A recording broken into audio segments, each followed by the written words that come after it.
உங்கள் சத்யாவில் இப்பொழுது ஆடி அதிரடி தள்ளுபடி.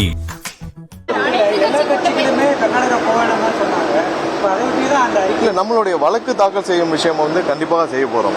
அது இல்லாமல் இதுக்கு உடனடியாக தீர்வு எப்படி வரும்? நமக்கு 29 நமக்கு திறந்து விடணும்னு சொல்லிட்டு 3500 கண்ணாடி திறந்து விடணும்னு சொல்லிட்டு ரெகுலேஷன் கமிட்டி கொடுத்துருக்காங்க. நம்ம உடனே திறக்க முடியாதுன்னு சொல்றாங்க. அதுக்கு என்னென்ன வகையில் தீர்வு காண முடியுமோ அனைத்தையும் மக்களுக்காக எவ்வளவு இறங்கி போகணுமோ முதல்வர் செய்வார். நம்ம வழக்கு தாக்கல் செய்யாமல் செய்வதை அடுத்து நம்ம சுமூகமான உறவையும் நம்ம சரி செய்யணுன்ற முயற்சிகள் முதல்வர் கண்டிப்பாக ஈடுபட்டார். ஆனால் எல்லா வகையிலும் இவர்கள் முட்டுக்கட்டை போடுறாங்க. எல்லாத்தையும் தாண்டி நம்ம இதுக்கு என்ன தேவை அதை செய்யணும்.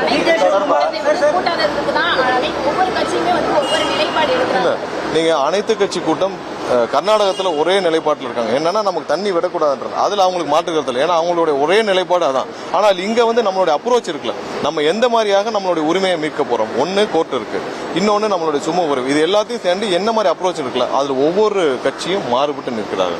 நம்ம சட்டசபையில எல்லா கட்சியும் கூப்பிட்டு எல்லா கட்சியோடைய ஆதரவோடு தானே நம்ம ஒருமனதாக தீர்மானம் நிறைவேற்றணும்.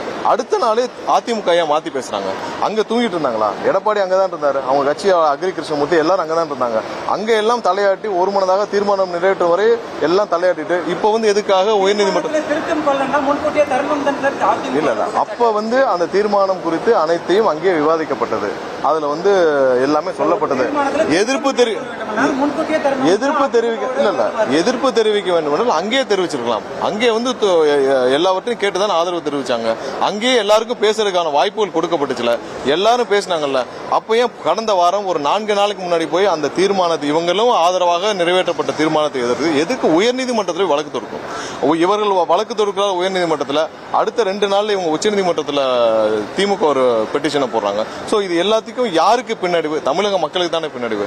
முதல்வருக்கு இவங்க நெருக்கடி கொடுக்காத நினைச்சு தமிழக மக்களுக்கு எதிராக செயல்பட்டு இருக்காங்க. இப்படி இருக்கிற ஒரு இந்த நிலையில் இருக்கிற இவர்களை வைத்து நீங்க எப்படி அனைத்து கட்சி கூட்டத்துக்கு அது தமிழக மக்களுக்கு என்ன வேணுமோ அதை தான் முதல்வர் செய்வாரே தவிர்த்து இந்த மாதிரியான இவர்கள் அரசியல் செய்வதற்காக முதல்வருக்கு நெருக்கடி கொடுப்பதாக நினைத்துக் கொண்டு தமிழக மக்களுக்கு எதிராக செயல்படுகிறார். இல்ல என்னென்ன முயற்சிகள் எடுக்க வேண்டுமோ முதல்வர் எடுத்துட்டு தான் இருக்கிறாரு. அதற்கான சூழ்நிலை எவ்வளவு நெருக்கடி கொடுக்க வேண்டுமோ அதை திமுகவும் திரு டி.கே. சிவகுமாரும் சேர்ந்து பண்ணிட்டு இருக்காங்க. ஒன்னும் இல்ல, ஒரு சிம்பிளான விஷயம் சொல்றோம். அதாவது எங்களுடைய எம்எல்ஏவை விலைக்கு வாங்கும் விஷயத்தில் பணம் பிடிபட்டது. எங்கிருந்து பிடிபட்டது? பெரும்பாலான பணங்கள் பெங்களூர்ல இருந்து தான் டிரான்ஸ்பர் பண்றது. எப்படி திமுக தலைமை திமுகவினர் பெங்களூர்ல இருந்து பணத்தை டிரான்ஸ்பர் பண்றதுக்கு பெங்களூருக்கு திமுக அவ்வளவு சேஃப் எவனா இருக்கா, இல்ல பெங்களூர்ல இருந்து பணத்தை பதுக்கி வைக்கிறதுக்கான சூழ்நிலை ரொம்ப பாசிட்டிவா இருக்கா? இதுல இருந்தே எல்லாம் நிறைய முடிச்சுகள் அவுக்கப்படாமல் இருந்தது. நேற்று தெரியுது. ஏன்னா பெங்களூர்ல இருந்து இந்த எங்களுடைய எம்எல்ஏ பர்ச்சேஸ் பண்ற விஷயத்துல அந்த வழக்கு விசாரணையில பெங்களூர்ல இருந்தா பெரும்பாலான பணங்கள் பிடிபட்டது. அங்கிருந்தா பெரும்பாலான பணங்கள் அங்க இருந்தா அனுப்பப்பட்டது. சோ இதுல இருந்தே அப்ப இருந்தே ஒரு சந்தேகம் இருந்தது. அது இப்போ வலு சேர்க்கும் விதமாக அவர்களுக்கு மிகப்பெரிய ஆசீர்வாதம் டி.கே. சிவகுமார் இருக்கிறது. அதற்கு பெரிய உதவியாக அவரும் இருக்கிறார். இவர்களும் அதுக்கு தேவையானபடி நடந்து கொள்கிறார். இல்ல, அவர் காங்கிரஸ் தலைமை சொல்றதே கேட்கிற நிலைமையில் இல்லை. அவர் திமுக தலைமை சொல்றதான் கேட்கிற நிலைமை இருக்கார். இவர்கள் 2 பேருக்கும் அவ்வளவு ஒரு உட்புறம் அவ்வளவு ஒரு நல்ல உறவு இருக்குது. அவர் அங்க காங்கிரஸ் தலைமை சொன்னாலும் கேட்கிற நிலைமையில டி.கே. சிவகுமார் இல்ல. ஸ்டாலின் சொன்னா கேட்பார், இந்த குடும்பம் சொன்னா கேட்பார். இவர் 2 பேருக்கும் அவ்வளவு ஒரு நல்ல உறவு இருக்குது. அது என்னன்னு சொல்லி அவங்க தான் வெளியிட்டு எல்லா அமைச்சருக்கும் நிர்மல்குமார் தான் வாயா இருக்காரு, நீர்வளத்துறை அமைச்சர் ஏன் பேச மாட்டேங்கிறாரு அப்படின்னு சொல்லிட்டு எல்லா தேவையான அமைச்சர்கள் அவங்களுடைய துறை சம்பந்தமாக சொல்லிட்டு பேசிட்டு இருக்காங்க.